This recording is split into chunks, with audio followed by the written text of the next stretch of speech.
মাধ্যমিক পাশে India post অফিসে কর্মী নিয়োগ ইতিমধ্যেই অনলাইন আবেদন শুরু হয়েছে। চলুন দেখে নিচ্ছি আপনি কিভাবে ইন্ডিয়া পোস্ট জিডিএস গ্রামীণ ডাক সেবক পদে অনলাইন অ্যাপ্লাই করবেন, কী কী ডকুমেন্টস লাগে, কত টাকা আবেদন ফি এবং কত টাকা করে বেতন দেওয়া হবে, আপনাদের জেলায় কোন কোন সার্কেলে এবং কোন কোন পোস্ট অফিসে নিয়োগ করা হচ্ছে ইত্যাদি বিষয়গুলো আমরা দেখে নেব। এখানে আপনাদের কিন্তু লিখিত পরীক্ষা ইন্টারভিউ কোনো কিছু হবে না, মাধ্যমিকের নাম্বারের ভিত্তিতেই নিয়োগ হয়ে যাবে। চলুন দেখে নিচ্ছি অ্যাপ্লাই প্রসেস, কদিন পর্যন্ত আবেদন চলবে, বয়স কী চাওয়া হয়েছে, এভরিথিং বিষয়ে। আর আপনি যদি এখনো পর্যন্ত ভিডিওতে লাইক না করে থাকেন অবশ্যই লাইক করে দিন। তার পাশাপাশি চ্যানেল সাবস্ক্রাইব করে পাশে ক্লিক করে নোটিফিকেশন অন রাখুন পরবর্তী ভিডিও সবার আগে পাওয়ার জন্য। আর আপনি যদি ভিডিওটি আমাদের ফেসবুক পেজ MD360 এখানে দেখে থাকেন অবশ্যই ফেসবুক পেজটি ফলো করুন আর অবশ্যই ভিডিওটি প্রত্যেককে শেয়ার করে জানিয়ে দিন। তার জন্য আপনি গুগলে আসুন এবং গুগলে সার্চ করুন MD360 নিউজ লেখে। তো আপনি গুগলে যখনই সার্চ করবেন MD360 নিউজ লেখে, তো আপনার সামনে প্রথমে ওয়েবসাইটে চলে আসবে MD360news.com। তো দেখতেই পাচ্ছেন, এখানে ক্লিক করুন। এরপর ওয়েবসাইটে চলে আসবে, এই যে উপরে ডান দিকে কোনায় সার্চ বার, সার্চ আইকনে ক্লিক করুন।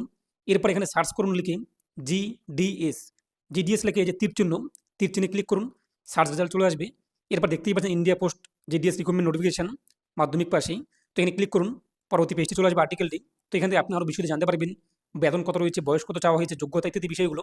তারপর নিচে চলে আসবেন, অনলাইন অ্যাপ্লাই করার জন্য নিচে দেখতেই পাচ্ছেন অনলাইন অ্যাপের লিঙ্ক রয়েছে, এই যে ক্লিক নাও এখানে ক্লিক করবেন, অথবা ডাউনলোড লিঙ্ক থেকে আপনি নোটিফিকেশন ডাউনলোড করতে পারবেন।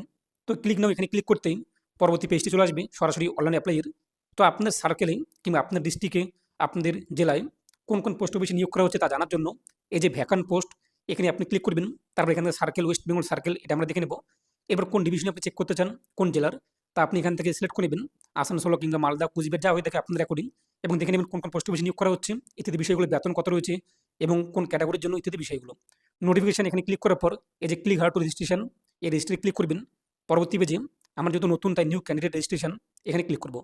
এরপর পরবর্তী পেজে আপনি আপনার মোবাইল নাম্বার বসিয়ে দেবেন, ইমেল আইডি বসিয়ে দেবেন। তো এরপর দেখতেই পাচ্ছেন সেন্ড ওটিপি। তো সেন্ড ওটিপিতে ক্লিক করতে আপনাদের মোবাইলে ওটিপি আসবে, এরপর আপনার জিমেলে ওটিপি আসবে, ওটিপি বসিয়ে দিয়ে আপনি ভেরিফাই করে নেবেন। তো ভেরিফাই হয়ে গেলে এরপর নিচে রয়েছে নেক্সট, এই নেক্সটে আপনি ক্লিক করবেন।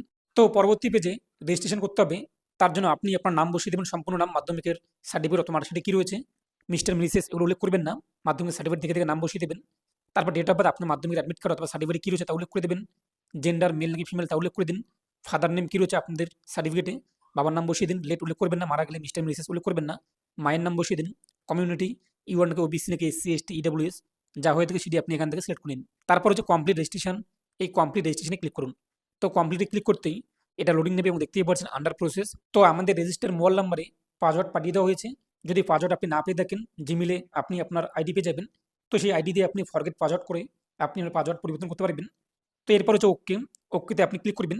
তারপর ক্যান্ডিডেট লগ ইন, এই ক্যান্ডিডেট লগ ইন এখানে ক্লিক করুন, একটি পপ শো হবে। এরপর নিচে রয়েছে প্রসেস টু লগ ইন, এই process to log in click করুন। তো আপনি যে ইউজার আইডি এবং পাসওয়ার্ড পেয়েছেন রেজিস্টার মোবাইল নাম্বারে অথবা জিমেলে তা বসিয়ে দিন। যদি পাসওয়ার্ড না আসে তো আপনি যে জিমেলে আইডি পেয়েছেন আইডি বসিয়ে দিয়ে এই যে ফরগেট বা রিসিট পাসওয়ার্ডে ক্লিক করে আপনার পাসওয়ার্ড পরিবর্তন করতে পারবেন। তারপর লগ ইন ক্লিক করুন। লগ ইন করতে আপনার রেজিস্টার মোবাইল নাম্বারে ওটিপি আসবে, ওটিপি বসিয়ে দিন। তারপর ভেরিফাই এবং লগ ইন এখানে ক্লিক করুন। তো পরবর্তী পেজটি আমাদের সামনে চলে আসবে। এরপরে যে নিচে অ্যাপ্লাই অনলাইন এখানে ক্লিক করুন। এরপর সিলেক্ট নোটিফিকেশন, এখান থেকে আপনি জিডিএস দেখতেই পাচ্ছেন গ্রামীণ ডাক সেবক জানুয়ারি 2026 এটি সিলেক্ট করুন। এরপর নিচে দেখতেই পাচ্ছেন পার্সোনাল ডিটেলস, যা আমরা প্রথমত রেজিস্ট্রেশন করার সময় উল্লেখ করেছি, তাই এখানে আমাদের সামনে শো হচ্ছে বেসিক ডিটেলস। আপনি দেখে নেবেন যদি মনে হয় ভুল হয়েছে, এই যে নিচে click here to update the registration details এখানে ক্লিক করে আপনি আপডেট করতে পারবেন। আমাদের ঠিকঠাক রয়েছে, এখানে আপনি কোনো কিছু বসাতে হবে না, ভুল হলে আপনি আপডেট করে নেবেন। ম্যারিটাল স্ট্যাটাস, আপনি ম্যারিড নাকি সিঙ্গেল নাকি উইডো নাকি ডিভোর্স নাকি সেপারেট নাকি আদার্স যা হয়ে থাকে সেটি আপনি এখান থেকে আপনাদের অ্যাকর্ডিং ক্লিক করে নেবেন। এরপর পিডব্লিউবিটি শারীরিক অক্ষম কিনা হলে ইয়েস করবেন। এরপর আপনার টাইপগুলো কী রয়েছে তা উল্লেখ করে দেবেন, যদি আপনি শারীরিক অক্ষম হয়ে থাকেন আর না হলে এখান থেকে এটি আপনি নো করে দেবেন।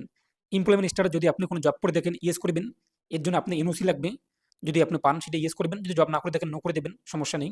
তারপর হচ্ছে প্রেজেন্ট অ্যাড্রেস, তো বর্তমানে আপনি কোথায় বসবাস করেন সেই অ্যাড্রেস উল্লেখ করে দেবেন। অ্যাড্রেস লাইন প্রথমে যে ঘরটি এখানে village, post, police station, district, ward যা যা রয়েছে তা উল্লেখ করে দেবেন, সম্পূর্ণ অ্যাড্রেস। তারপর নিচে আপনি আপনার পিনকোড বসিয়ে দেবেন, পিনকোড বসিয়ে দিয়ে অটোমেটিক সিটি, স্টেট, ডিস্ট্রিক্ট চলে আসবে। যদি আপনার প্রেজেন্ট অ্যাড্রেস এবং পার্মানেন্ট অ্যাড্রেস একই হয়ে থাকে, উপরে আপনি দেখতেই পাচ্ছেন পার্মানেন্ট অ্যাড্রেস স্থায়ী ঠিকানা, এই যে বক্স সেম অ্যাজ প্রেজেন্ট, এই বক্সে টিকমার্ক করবেন, অটোমেটিক এই ঘরটি ফিল আপ নিয়ে নেবে। আর যদি আলাদা হয়ে থাকে আপনি এটি ফিল আপ করে নেবেন, আমাদের একই রয়েছে তাই এই বক্সে আমি টিকমার্ক করে দিলাম। তারপর নিচে সেভ অ্যান্ড নেক্সট, এই সেভ অ্যান্ড নেক্সটে আপনি ক্লিক করবেন, পরবর্তী পেজটি চলে আসবে। এডুকেশন ডিটেলস, এখন আমাদের এখানে কিন্তু এডুকেশনের তথ্য উল্লেখ করতে হবে মাধ্যমিকের। তো সার্কেল, যদি আপনি সার্কেল না জানেন এই যে click hard to know your circle দেখতেই পাচ্ছেন, এখানে ক্লিক করে আপনি দেখে নেবেন সার্কেল তো আপনি মাধ্যমিক কোন স্টেটে পাস করেছেন, কোন স্টেট থেকে মাধ্যমিক দিয়েছেন। তো এখানে আপনি দেখে নেবেন স্টেট প্রথমত এদিকের কলামে বা দিকের কলামে। আমরা যেহেতু ওয়েস্ট বেঙ্গল থেকে পাস করেছি, ওয়েস্ট বেঙ্গলেই আমার মাধ্যমিক পরীক্ষা দিয়েছি, তাই আমাদের সার্কেল কিন্তু ওয়েস্ট বেঙ্গল সার্কেল দেখতেই পাচ্ছেন ডান দিকে। তো তারপর আপনি আপনার সার্কেল, আমাদের যেহেতু ওয়েস্ট বেঙ্গল সার্কেল, এটা আমরা উল্লেখ করে দেবো কবে আপনি মাধ্যমিক পাস করেছেন, মাধ্যমিক পাস সার্টিফিকেট অথবা মার্কশিটে পেয়ে যাবেন। পাসিং এর উল্লেখ করে দেবেন কোন বোর্ড থেকে আপনি মাধ্যমিক পাস করেছেন। আপনাদের সার্টিফিকেটের উপরে লেখা রয়েছে west Bengal board of secondary education নাকি west Bengal board of secondary education high মাদ্রাসা অথবা আলিম চা হয়ে থাকে, সেটি আপনি এখান থেকে উল্লেখ করে দেবেন। তারপর নিচে আপনাদের সার্টিফিকেট নাম্বার অথবা রোল নাম্বার অথবা আপনাদের মার্কশিট নাম্বার এখানে বসিয়ে দেবেন, এসএসসি মেমো নাম্বার, এই যে ঘর এখানে। তারপর নিচে দেখতেই পাচ্ছেন যে মাধ্যমিকের তথ্য। তো আপনি এখানে যেই বোর্ড উল্লেখ করবেন সেই বোর্ড ভিত্তিক আপনাদের মাধ্যমিকে কোন কোন সাবজেক্ট রয়েছে, ফার্স্ট ল্যাঙ্গুয়েজ, সেকেন্ড ল্যাঙ্গুয়েজ, এগুলো আপনি এখান থেকে সিলেক্ট করে নেবেন। এরপর সেই সাবজেক্টে আপনি 100-র মধ্যে কত পেয়েছেন উল্লেখ করে দেবেন। তো 100-র মধ্যে আপনি 50 নাকি 60 নাকি 70 নাকি 80 সেই সাবজেক্টে পেয়েছেন তা উল্লেখ করে দেবেন। যদি অপশনাল সাবজেক্ট থাকে তাহলে আপনি কত পেয়েছেন তা উল্লেখ করে দেবেন। আর যদি অপশনাল সাবজেক্ট না থাকে মাধ্যমিকে, তো এই যে অপশনালের বক্স এখানে আপনি 0 লিখে দেবেন। তারপর যদি আপনাদের সিজিপিএ স্কোর, আপনার মাধ্যমিকের সার্টিফিকেটে কিংবা মার্কশিটে, এক কথা মার্কশিটে নাম্বারটি সিজিপিএ স্কোর অনুযায়ী উল্লেখ রয়েছে, কোনো পার্সেন্টেজ কিংবা শতাংশ নেই সিজিপিএ স্কোর, তাহলে আপনি যে ঘর দেখতেই পাচ্ছেন এখানে সিজিপিএ নাম্বারটি বসিয়ে দেবেন। আর যদি না থাকে আপনি এটি ফাঁকা রাখবেন। যদি আপনি আরও আলাদা মাধ্যমিকের পাশাপাশি আরও আলাদা অ্যাডিশনাল ল্যাঙ্গুয়েজ অতিরিক্ত কোনো ভাষায় পড়াশোনা করেছেন, তো যদি করে থাকেন তো ইয়েস করার পর আপনাদের বোর্ডের নাম, কত পার্সেন্ট নাম্বার পেয়েছেন ইত্যাদি উল্লেখ করে দেবেন। আর যদি না করে থাকেন এটা আপনি নো করে দেবেন। তারপর হচ্ছে নেক্সট, এই নেক্সটে আপনি ক্লিক করুন। তো নেক্সটে ক্লিক করতে পরবর্তী পেজটি আমাদের সামনে চলে আসবে। তো এখন আমাদের কিন্তু এখানে পোস্ট প্রেফারেন্স উল্লেখ করতে হবে। তো আপনি যা যা তথ্য উল্লেখ করেছেন সেই তথ্য অনুযায়ী আপনি কোন কোন সার্কেলে আবেদন করার জন্য যোগ্য রয়েছেন তার লিস্ট এখানে চলে আসবে। তো দেখতে পাচ্ছেন ওয়েস্ট বেঙ্গল, এরপর আসাম। তো এখান থেকে আপনি দেখে নেবেন। তো আপনি যে কোনো একটি সার্কেল কিন্তু সিলেক্ট করে অ্যাপ্লাই করতে পারবেন। তো এখান থেকে আপনি যে সার্কেলে অ্যাপ্লাই করতে চান আপনাদের যোগ্যতা অনুযায়ী, আমরা আমাদের ওয়েস্ট বেঙ্গল এটাই উল্লেখ করব। তারপর কোন ডিভিশন, সেই ওয়েস্ট বেঙ্গলের কোন ডিস্ট্রিক্টে আপনি অ্যাপ্লাই করতে চান ডিভিশন উল্লেখ করে দেবেন। তো ডিভিশন উল্লেখ করতে অটোমেটিক আপনার সামনে সেই ডিভিশনে কতগুলো শূন্যপদ রয়েছে, কোন কোন পোস্ট অফিসে নিয়োগ করা হচ্ছে, কোন পদে, তা আপনি এখানে দেখতে পারবেন। বেতন কত থেকে শুরু রয়েছে তাও আপনি দেখতে পারবেন।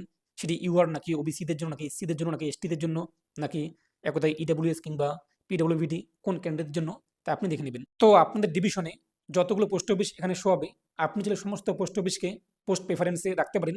তো এখন আপনি এখান থেকে দেখে নেবেন যে কোন পোস্ট অফিসে আপনি চাকরি করতে ইচ্ছুক সেটিকে আপনি 1 নম্বরে রাখবেন। এই যে সিলেক্ট দেখতেই পাচ্ছেন প্রেফারেন্সের অপশন থেকে 1। এরপর কোনটিকে আপনি 2 নম্বরে রাখতে চান 2 করে দেবেন, কোনটিকে 3 নম্বরে রাখতে চান 3 করে দেবেন, কোন পোস্ট অফিসে 4 নম্বরে আপনি প্রেফার করতে চান 4 করে দেবেন। তো আপনার নাম্বার অনুযায়ী ধরুন আপনি যে পোস্ট অফিসটিকে 1 নম্বরে রেখেছেন সেই ডিস্ট্রিক্টে আরও 100 জন ক্যান্ডিডেট সেই পোস্ট অফিসটিকে 1 নম্বরে রেখেছে। এখন এই 100 জনের মধ্যে যার নাম্বার, যার পার্সেন্টেজ বেশি থাকবে সেই ব্যক্তি কিন্তু সেখানে চান্স পাবে। তো এখন আপনি কোন পোস্ট অফিসটিকে 1 নম্বরে রাখবেন, কোনটিকে 2 নম্বরে রাখবেন, তো আপনাদের ইচ্ছে মতো সেভাবে রেখে দিন। এবং আপনি সবসময় চেষ্টা করবেন কি, দেখবেন যে যে সমস্ত পোস্ট অফিস দূরে রয়েছে সেখানে কেউ জব করতে চায় না কিংবা সেখানে একটু দূর হয়ে যায়, তো আপনি সেটাকে 1 নম্বরে রেখে দিলেন, আপনার চান্স থাকতে পারে। তো এইভাবে আপনি আপনার পোস্ট প্রেফারেন্স উল্লেখ করে দেবেন। তো আপনি চাইলে এখানে যতগুলো আপনাদের পোস্ট অফিস শো হবে সমস্ত পোস্ট অফিস কিন্তু উল্লেখ করতে পারেন। সমস্ত post office serial by serial আপনার ডিভিশনে যতগুলো শো হয়েছে আপনি 1 থেকে যদি 25 হয়ে থাকে 1 থেকে 25 সমস্ত কিছুকে রাখতে পারেন। তো আপনি ওর অ্যাকর্ডিং কতগুলোকে রাখবেন সেটা আপনাদের ইচ্ছে। এভাবে আপনি আপনার পোস্ট প্রেফারেন্সটি উল্লেখ করে দিন এবং নিচে কোন কোন পোস্ট অফিস আপনি সিলেক্ট করেছেন 1 নম্বর 2 নম্বর 3 নম্বর 4 নম্বর ভিত্তিক তা দেখতেই পাচ্ছেন সামারি। এরপর নিচে save and next, save and নেক্সটে আপনি ক্লিক করুন। এখন পরবর্তী পেজটি চলে আসবে ডিক্লারেশন। এখানে আমাদের কিন্তু ফটো এবং সিগনেচার আপলোড করতে হবে। তো ফটো এবং সিগনেচার সাইজ কি চাওয়া হয়েছে, এই যে চিহ্ন দেখতেই পাচ্ছেন আইকনটি, এখানে ক্লিক করতেই ফটোর এবং সিগনেচারের সাইজ এর পাশাপাশি কোন রেশিওর মধ্যে ফটোটি বানাতে হবে, সিগনেচারটি বানাতে হবে তা দেখতে পারবেন। ফটো আপনি কালার রাখবেন এবং ব্যাকগ্রাউন্ড সাদা রাখার চেষ্টা করবেন। তারপর আপনি ফটো এবং সিগনেচার আপলোড করে দেবেন এবং নিচে দেখতেই পাচ্ছেন টার্মস অ্যান্ড কন্ডিশন, এই বক্সে টিকমার্ক করে দেবেন। তারপর নিচে প্রিভিউ, এই প্রিভিউ আপনি ক্লিক করুন। তো আপনার সামনে আপনার আবেদনের প্রিভিউ চলে আসবে।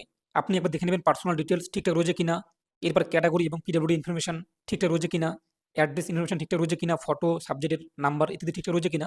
যদি ঠিকঠাক থাকে তো নিচে আপনি চলে আসবেন এবং সাবমিট করে দেবেন। ভুল হলে আপনি এডিট করে নেবেন। আমরা ঠিকঠাক রয়েছে সাবমিট করে দিচ্ছি। এরপর ইয়েস সাবমিট, এখানে আমরা টিকমার্ক করে দেবো। এরপর এখন আমাদের পেমেন্ট করতে হবে। যারা এসসি এসটি এবং যারা এক কথায় ফিজিক্যালি হ্যান্ডিক্যাপ এবং যারা মহিলা প্রার্থী তাদের কোনো আবেদন ফি লাগবে না। জেনারেল ক্যাটাগরি এবং ওবিসিদের 100 টাকা পেমেন্ট করতে হবে অনলাইনে। তো আপনি ইউপিআইডি অথবা ক্রেডিট কার্ড, ডেবিট কার্ড অথবা নেট ব্যাঙ্কিং যে মাধ্যমে পেমেন্ট করতে চান সেই মাধ্যমে পেমেন্ট করে দেবেন। তো যখনই আপনার পেমেন্ট হয়ে যাবে তো আপনি আপনার অ্যাপ্লিকেশন কপি পেয়ে যাবেন, সেটি আপনার কাছে রেখে দেবেন। পরবর্তীতে যখন মেরিট লিস্ট প্রকাশিত হবে তার জন্য আপনার সবসময় ইন্ডিয়া পোস্টের যে ওয়েবসাইট এটা ভিজিট করুন। এছাড়া আমি আপনার আপডেট জানিয়ে দেবো, তাই প্রতিনিয়ত আপনারা MD360 নিউজ যে ওয়েবসাইটটি সেই ওয়েবসাইটটি ভিজিট করবেন অথবা আমাদের যে ফেসবুক পেজ MD360 সেখানে ভিজিট করবেন। সমস্ত আপডেট আমি আপনাদের কিন্তু সবার আগে আমাদের যে ফেসবুক পেজ MD360 এখানে দিয়ে থাকি। তো এটা আপডেট দেওয়া ছিল, এই নিয়ে আপনার মতামত কমেন্টে পেশ করুন আর অবশ্যই ভিডিওটি প্রত্যেকে শেয়ার করে জানিয়ে দিন।